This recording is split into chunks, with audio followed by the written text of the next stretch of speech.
Hey guys, subscribe for daily content. And if you're shopping for gear, make sure you check out the description for the newest items at some of the very best online retailers. There's also links for some of the items that I personally recommend. Thanks! What's going on YouTube? Metal Complex here, and today I've got something I think is going to be pretty exciting. This was sent to me by Jim Skelton, and I believe it was designed by Jim Skelton. I think it's actually a Skelton Bladworks knife, so I'm pretty excited to check this out. I'm going to link any and all information about this knife right down in the description. If it's available, it'll be down there. If you want more info, specs, things like that, it'll all be in the description, so make sure you check that out. Thanks so much to Jim Skelton for sending this in for me to take a look at. Thanks to my patrons for supporting me, and please make sure to follow me on Instagram at metal_complex. Okay, let's go ahead and get in here. Make a few quick cuts with the obsidian toenail. That always frustrates and confuses new people, which is absolutely justifying the 4-year joke at this point. All right, what do we got here? We got a... I love the retro. The style of this is pretty sweet. Thank you very much. I'll make sure and put that on my binder there. All right, so these are manufactured by Tuya Knife, which we've had. Oh my God! Of course, you sent me one. You sent me one with the twill. Oh man, I think maybe he knew that I was gonna call this a spicy boy or a spicy meatball. God, that's freaking cool, man. I love silver twill, and we don't see enough of it, man. Okay, so. This is I looked at it right before. Here's the name of it. It's right on the screen right now, right? I don't think it... Nope, I'm sorry. It says right here, the Caladan. Caladan? Caladan. Whatever. S90V titanium silver carbon fiber silver twill. Alrighty. Oh, crispy. Oh, yeah. Oh, would you look at that? Would you just look at it? I'm just trying to demonstrate here. Guys, this is real smooth. Real smooth. Hold on, I want to feel the... Boy, it's been a bit since I've handled anything from Tuya, but they really do a good job. This is beautiful. Hand rubbed, satin finished S90V. You really nailed those ergonomics there. Man, good looking, full size. I'm just happy to get a full size. It's more than that. I bet it's 8.5 inches. That's going to be my guess. Hold on. Yep. I knew it. 8.5. Is it 7? No, 8.5 exactly. 3.75 inches of blade. 3.5 inches of cutting edge. Very, very nice. I'm just happy to see more full-size knives because for some reason every company, every designer is like, so we're thinking 7 inches, you know, and that's fine. But like, you know, I like to carry a larger size knife. The transition from the tie to the silver twill is beautiful. Seriously, talk about a material. You know, it's like. This, I don't see enough of this as it is, but it's like we see so little of it that I forget that it exists. So we never see it on anything. I love silver twill. I think it looks awesome. This is beautiful. I saw a bunch of different variants on his Instagram. If you're not following Skelton Bladworks on Instagram, if you're not following him on YouTube, I don't know what you should be. This channel, a lot of, you know, the reason that this channel exists is actually owed to the enjoyment that I got watching Jim Skelton's channel for years, years and years, right?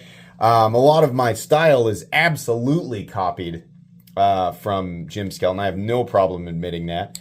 So it's really cool to be, it's surreal actually to be handling a folding knife design from him. I like that he's got his logo on the pivot. This is cool. Because we don't have to see hardly anything except for the Tuya logo and the S90V on the blade. That is perfect. That is exactly how I would want it.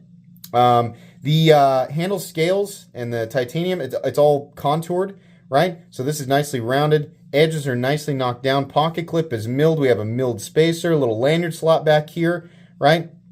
I think, personally, I would have liked the clip to be mounted slightly higher, but we're still at medium depth as it is, so no problem there. It's a bit long. Pocket clip's a bit long for me, but because it's milled, rounded, right, the tip is nowhere near sharp, and not a hot spot at all. So I can't even really complain about it. This has a nice ramp to it, so in and out of the pocket should be a complete breeze. And yes, it is. You can't see that little click was me putting it in and pulling it back out with one hand, that's my preference. We've got plenty of access to that frame lock there, that sub frame lock, whatever you want to call it.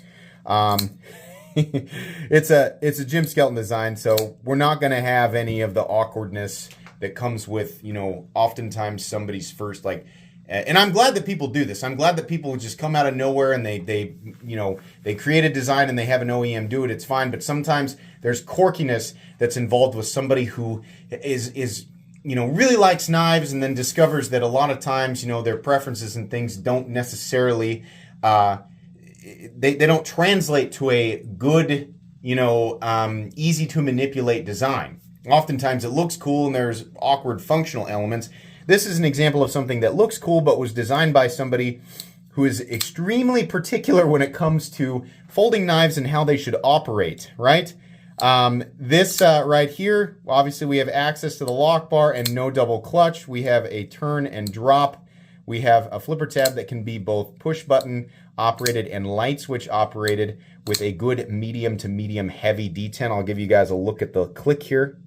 Yeah, that's what we want. I feel like I almost could be like, there's a number of people who could have, gotten this exactly this way. But it just feels, I understand, with the logo being on there, it's obvious, right? But it feels very Jim Skelton. I don't know if that's gonna hold much weight, right? But yeah, really nice. Down to the cutting edge, relatively thin, and Tuya does a great factory edge as well. That looks good.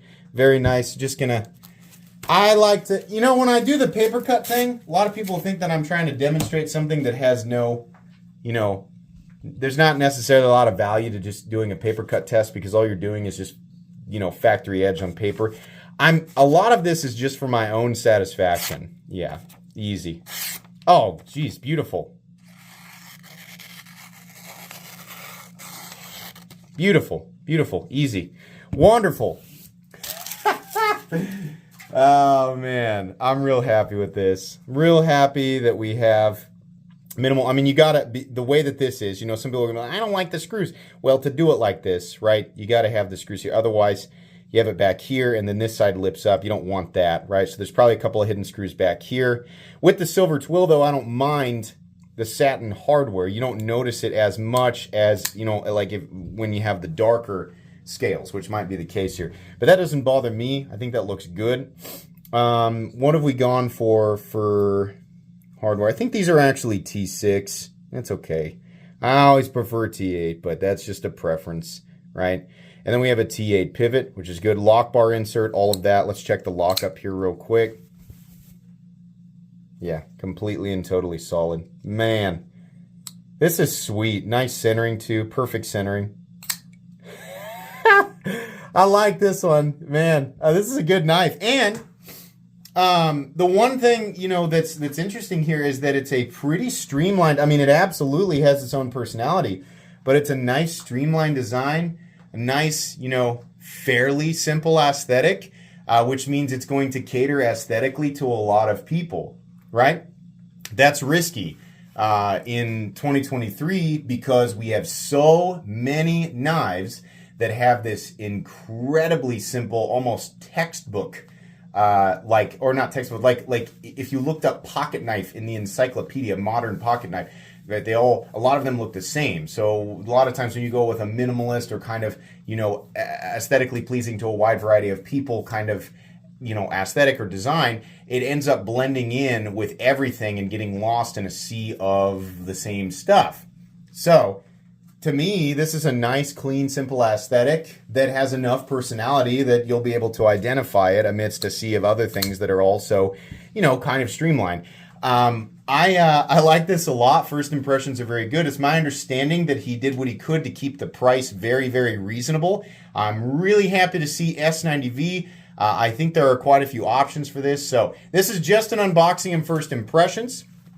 I will absolutely do a full comprehensive review here in just a few weeks. But like I said, if you want more information or you want to check this knife out, I'll make sure and link it down in the description. Thanks again to Jim for sending this in. Please make sure to follow me on Instagram at metal_complex. If you enjoyed this video, leave a like. If you'd like to check out my other content, I do of course have lots of videos of knives that are either expensive or inexpensive that I do or don't like, so check those out. And if you enjoy all my content, go ahead and click on that Metal Complex logo right there and subscribe because there's definitely more coming. Thanks again for watching, everybody, and have a great day.